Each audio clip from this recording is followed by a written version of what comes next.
তো হচ্ছে কি যে আমাদের কালকে অ্যানিভার্সারি কালকে বলবো, মানে 18 তারিখ রাত 2টোয় হয়েছে আমাদের বিয়ে। তো কালকেই ধরালো জিনিসটা। আর আজকে হচ্ছে কি তোমাদের দাদাভাই বাড়ি আসবে। আমি তো তাকে কিছুই বলিনি। আর আগের বছরে তো বাবুকে কোলে নিয়ে কেক কেটেছিলাম। তো এবছরে দেখা যাক। আমি তো এমনি জাস্ট বলেছি তাকে যে আমার জন্য গিফট নিয়ে আসবে। আর আমি জানিও না, সে তো একদম মানে সে বোঝে না গিফট ফিফটের ব্যাপারে, সে কিছু এসব বোঝে না। তো দেখা যাক সে কী নিয়ে আসে। আর এদিকে আমার বাবুও জেগে রয়েছে। আমি ওকে বলছি তুইও ঘুমোবি না, তুইও জেগে থাকবে, আর ওকে ঘুম পাড়াবো না যতক্ষণ না ওর পাপা আসে। আর ওর পাপা কী নিয়ে আসে আর তার রিয়াকশানটা কী দেখা যাক।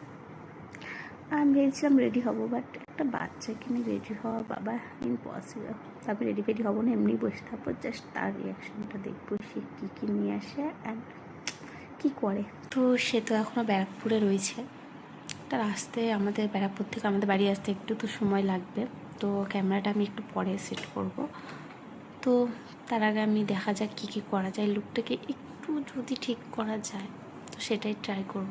আর হাবি যাবি আমি কিছু করতে চাই না। তো চলো একেবারে আমি ক্যামেরা সেট করার সময় দেখো তোমরা শুধু সিনটা যে কী হচ্ছে সত্যি বলতে তখন একটু মুডটা অফ হয়ে গেছিলো, কিন্তু কিছু করার নাই। কিছু করার নেই।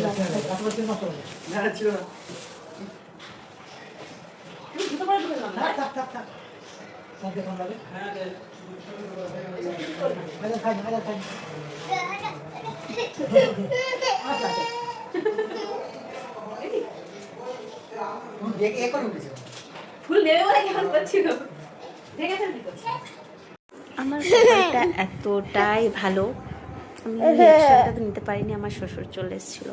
তো যাই হোক, তো কী নিয়ে এসছে আমি সেগুলো তো অবশ্যই দেখাবো। আর যা নিয়ে এসছে আমি তো ভীষণ খুশি হয়েছি। জাস্ট কেকটা দেখবো কেকটা কেমন নিয়ে এসছে। তো চলো একটু পরে দেখবো। আর এদিকে হচ্ছে কি দেখো, আমি বাবুকে ফুলটা দেখাচ্ছিলাম আর সে তো শুধু ভয় পাচ্ছিল ফুলটা দেখে। ও তো কাছেই আসছিল না ফুলের, শুধু দূরে পালিয়ে যাচ্ছে। তোমার দাদাভাই নিয়ে এসছে ফুলটা। আর এই যে কেকটা নিয়ে এসছে, কতটাই না সুন্দর লাগছে বলো তো কেকটা, তাই না? আর কেকটার সাথে হচ্ছে কি ক্যাডবেরিটাও নিয়ে এসছে। আর চলো ক্যাডবেরিটা খেয়ে দেখা যাক কেমন। তো আমি তো খেতে বসে গেছিলাম ক্যাডবেরিটা আগেই। আর সত্যি কথা বলতে অনেক টেস্টি ছিল ক্যাডবেরিটা। আর আমি এই টেস্টটা প্রথম ট্রাই করলাম। আর আজকে হচ্ছে রোজা আমাদের, এটা হচ্ছে তার পরের দিন। আর যাবো আজকে হচ্ছে কি মাদের বাড়ি ইফতারি করতে যাব। মানে আমি আজকে রোজা রাখিনি কোনো একটা সমস্যায়। আর এই যে কেকটা রেখে দেওয়া হয়েছিল, রাতের কেকটা কাটা হয়নি, তো চলো কেটে নেওয়া যাক। আর এদিকে আমরা বসে পড়েছি কেকটা কাটতে।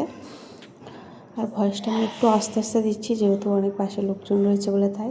আর এদিকে বাবু উঠে গেছে বলে বাবুকেও দিচ্ছিলাম অল্প। আর এদিকে দেখো বাড়ি এসেছি, বাড়িতে তো কত আয়োজন, মানে কী করেছে মা করে রেখেছে। আবার ফোন করে জিজ্ঞেসও করছিলো কিছু করবে, তো বারণ করে দিয়েছে যে কিছু করতে হবে না, যেহেতু আমরা বাড়িতে থাকবো না, ইফতারি করেই বেরিয়ে যাব। আমরা যাবো একটু ব্যারাকপুরে, তার জন্য। আর এদিকে দেখো সে তো বাইরে বসেছিল, তারপর তাকে ইফতারি প্রথম দেওয়া হলো। আর সে আজান হওয়ার আগেই খেতে বসে পড়েছে। তারপরে সবাই আজান হয়েছে, তারপরে সবাই নিজেদের রোজা খুলেছে। আর এদিকে বাবু আর আমিও খেয়ে নিচ্ছিলাম। তারপর চলো মানে বেরিয়ে যাওয়া যাক। আর এদিকে বেরিয়ে পড়েছি ব্যারাকপুরের দিকে। আর পৌঁছে গিয়ে হচ্ছে কি কিছু কেনাকাটা ছিল, সেটাও করেছি।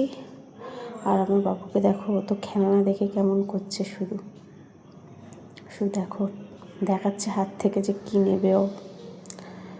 আর তারপর ফুচকা খেয়েছি। আর এদিকে চলে এসেছিলাম কেক আর কিছু নেওয়ার জন্য বাড়িতে, মানে আমি থাকি তার জন্য। আর এদিকে বাবুর সেরেলাক শেষ হয়ে গেছিলো, সেটাই নিতে এসেছিলাম।